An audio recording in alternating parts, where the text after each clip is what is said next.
కూటమికి కొంతమంది ఎమ్మెల్యేలు సమస్యగా మారుతున్నారా?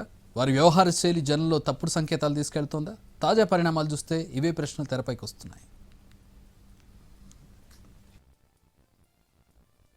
ఇప్పటికే కొంతమంది టీడీపీ ఎమ్మెల్యేల విషయంలో చంద్రబాబు చాలా సీరియస్గా ఉన్నారు. ఎమ్మెల్యేలకు అవకాశం ఉన్నప్పుడల్లా ప్రతి మీటింగ్లోనూ క్లాస్ తీసుకుంటున్నారు. తమ వైఖరి మార్చుకోవాలని, లేకపోతే ఇబ్బందులు తప్పవని పదే పదే హెచ్చరిస్తున్నారు. ఆయన ఎంత చెప్పినా కొందరు నేతల్లో మార్పు రావడం లేదు. దీంతో స్పెషల్ క్లాస్ కోసం మంత్రులతో ఒక కమిటీ కూడా వేశారు.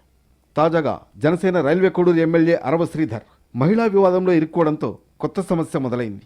ఇప్పటికే టీడీపీ ఎమ్మెల్యేల్లో కొంతమంది విషయంలో అధినేత సీరియస్గా ఉంటే, కొత్తగా జనసేన ఎమ్మెల్యే వివాదంలో ఇరుక్కోవడం మొత్తంగా కూటమికి కొత్త చిక్కులు తెచ్చిపెడుతోందనే చర్చ జరుగుతోంది.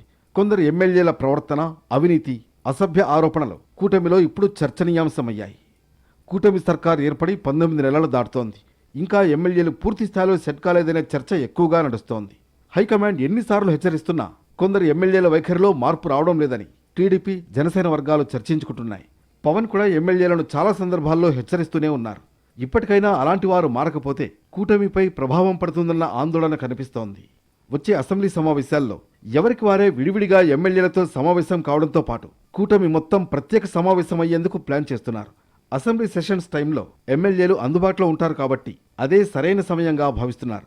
వారిలో మార్పు వచ్చేలా సీరియస్గా అలర్ట్ చేయాలని, లేదంటే మొదటికే మోసం తప్పదనే భావనలో పార్టీలు ఉన్నాయన్నది ప్రజెంట్ టాక్.